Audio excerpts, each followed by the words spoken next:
Josiah or Yoshiyahu was a king of Judah, according to the Hebrew Bible, who instituted major reforms. Josiah is credited by most historians with having established or compiled important Hebrew scriptures during the Deuteronomic reform that occurred during his rule. Josiah became king of Judah at the age of 8, after the assassination of his father, King Amon, and reigned for 31 years. From 641–640 to 610–609 BCE. He is also one of the kings mentioned in one of the two divergent genealogies of Jesus in the New Testament family. Josiah is only known through biblical texts. No reference to him exists in surviving texts of the period from Egypt or Babylon, and no clear archaeological evidence, such as inscriptions bearing his name, has been found. According to the Bible, Josiah was the son of King Amon and Jedidah, the daughter of Adiah of Bozkith. His grandfather Manasseh was one of the kings blamed for turning away from the worship of Yahweh. Manasseh adapted the temple for idolatrous worship. Josiah's great-grandfather was King Hezekiah, who was a noted reformer. Josiah had 4 sons. Shallum succeeded Josiah as king of Judah, under the name Jehoahaz. Shallum was succeeded by Eliakim, under the name Jehoiakim, who was succeeded by his own son Jeconiah. Then Jeconiah was succeeded to the throne by Mattanyahu, under the name Zedekiah. Zedekiah was the last king of Judah before the kingdom was conquered by Babylon and the people exiled. Religious reforms. In the 18th year of his rule, Josiah ordered the high priest Hilkiah to use the tax money which had been collected over the years to renovate the temple. It was during this time that Hilkiah discovered the Book of the Law. While Hilkiah was clearing the treasure room of the temple, he discovered a scroll described as the Book of the Law, or as the Book of the Law of Yahweh by the hand of Moses.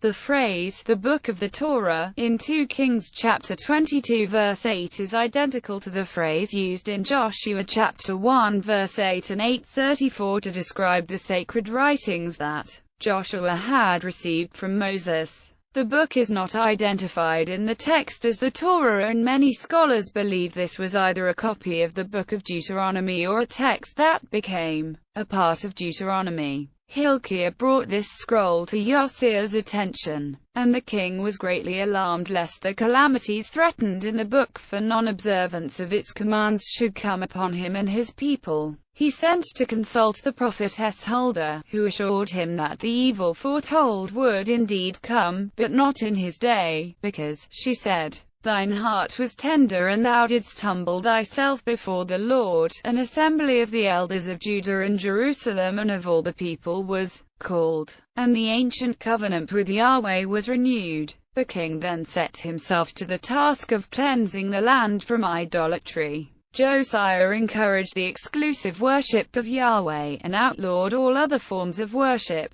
The temple in Jerusalem was purged by the removal of the instruments and emblems of the worship of Baal and the host of heaven, introduced by Manasseh. Then the corrupt local sanctuaries, or high places, were destroyed, from Beersheba in the south to Bethel and the cities of Samaria in the north. Josiah had living pagan priests executed, and even had the bones of the dead priests of Bethel exhumed from their graves and burned on their altars, which was viewed as an extreme act of desecration. Josiah also reinstituted the Passover celebrations. According to 1 Kings chapter 13 verses 1–3, an unnamed man of God had prophesied to King Jeroboam of Israel, approximately 300 years earlier, that a son named Josiah will be born to the house of David, and that he would destroy the altar at Bethel. And the only exception to this destruction was for the grave of an unnamed prophet he found in Bethel, who had foretold that these religious sites Jeroboam erected would one day be destroyed. Josiah ordered the double grave of the man of God and of the Bethel prophet to be let alone, as these prophecies had come true. According to the later account in 2 Chronicles, Josiah even destroyed altars and images of pagan deities in cities of the tribes of Manasseh, Ephraim, and Simeon, as far as Naphtali, which were outside of his kingdom, Judah, and returned the Ark of the Covenant to the temple. Foreign relations. When Josiah became king of Judah in about 641–640 BCE, the international situation was in flux. The Assyrian Empire was beginning to disintegrate, the Babylonian Empire had not yet risen to replace it,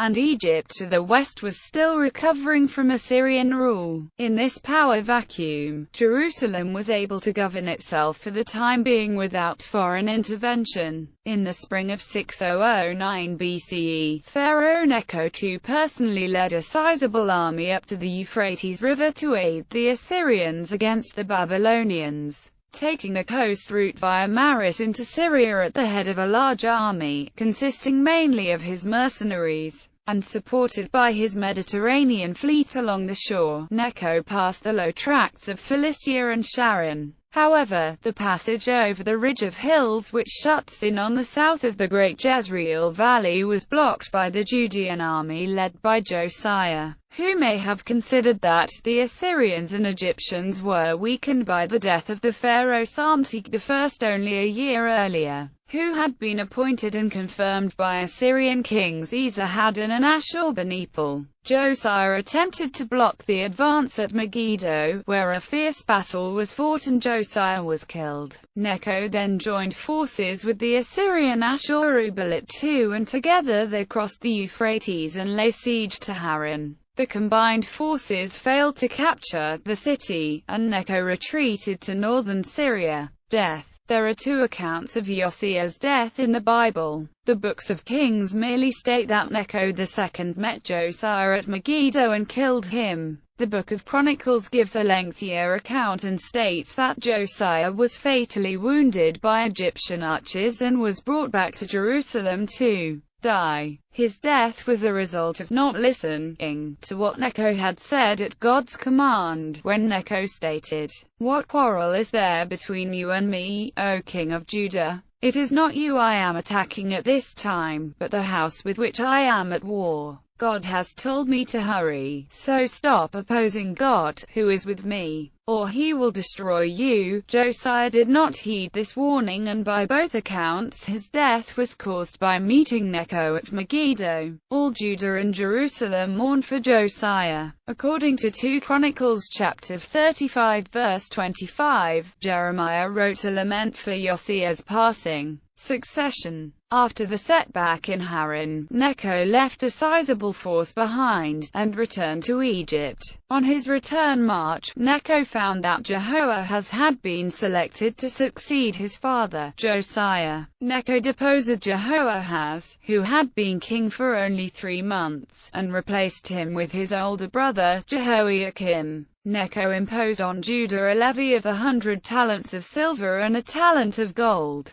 Necho then took Jehoahaz back to Egypt as his prisoner. The defeat of Josiah at Megiddo essentially represents the end of the rule of the Davidic line, since not only were Josiah's successors short-lived, but also Judah's relative independence had crumbled in the face of a resurgent Egypt bent on regaining its traditional control of the region, and the imminent rise of the Babylonian Empire, which also sought control. Necho had left Egypt in 609 BCE for 2 reasons. One was to relieve the Babylonian siege of Haran, and the other was to help the king of Assyria, who was defeated by the Babylonians at Carchemish. Josiah's actions suggest that he was aiding the Babylonians by engaging the Egyptian army. Book of the Law. The biblical text states that the priest Hilkiah found a Book of the Law in the temple during the early stages of Josiah's temple renovation. For much of the 19th and 20th centuries it was agreed among scholars that this was an early version of the Book of Deuteronomy, but recent biblical scholarship sees it as largely legendary narrative about one of the earliest stages of creation of Deuteronomistic work. According to the Bible, Hilkiah gave the scroll to his secretary Shaphan, who took it to King Josiah. Historical critical biblical scholarship generally accepts that this scroll, an early predecessor of the Torah, was written by the priests driven by ideological interest to centralize power under Josiah in the temple in Jerusalem,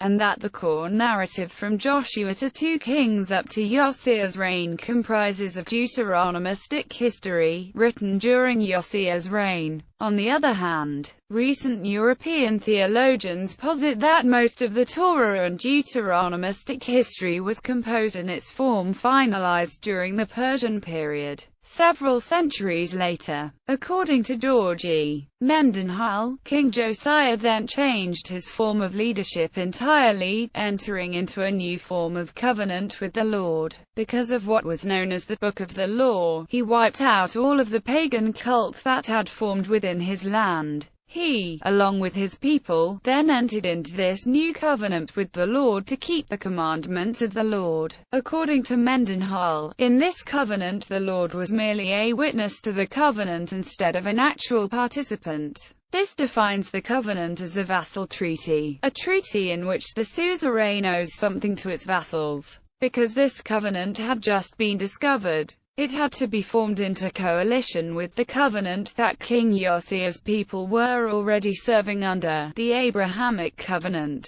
Rabbinic literature. According to rabbinic interpretation, Huldah said to the messengers of King Josiah, "Tell the man that sent you to me," etc., indicating by her unceremonious language that for her Josiah was like any other man. The king addressed her, and not Jeremiah, because he thought that women are more easily stirred to pity than men, and that therefore the prophetess would be more likely than Jeremiah to intercede with God in his behalf. Huldah was a relative of Jeremiah, both being descendants of Rahab by her marriage with Joshua. While Jeremiah admonished and preached repentance to the men, she did the same to the women. Huldah was not only a prophetess, but taught publicly in the school, according to some teaching, especially the oral doctrine. It is doubtful whether the Gate of Huldah in the Second Temple has any connection with the prophetess Huldah. It may have meant Cat's Gate. Some scholars, however, associate the gate with Huldah's schoolhouse. E.C.L.G. The prophetic activity of Jeremiah began in the reign of Josiah. He was a contemporary of his relative the prophetess Huldah, and of his teacher, Zephaniah. These three prophets divided their activity in such wise that Huldah spoke to the women and Jeremiah to the men in the street, while Zephaniah preached in the synagogue.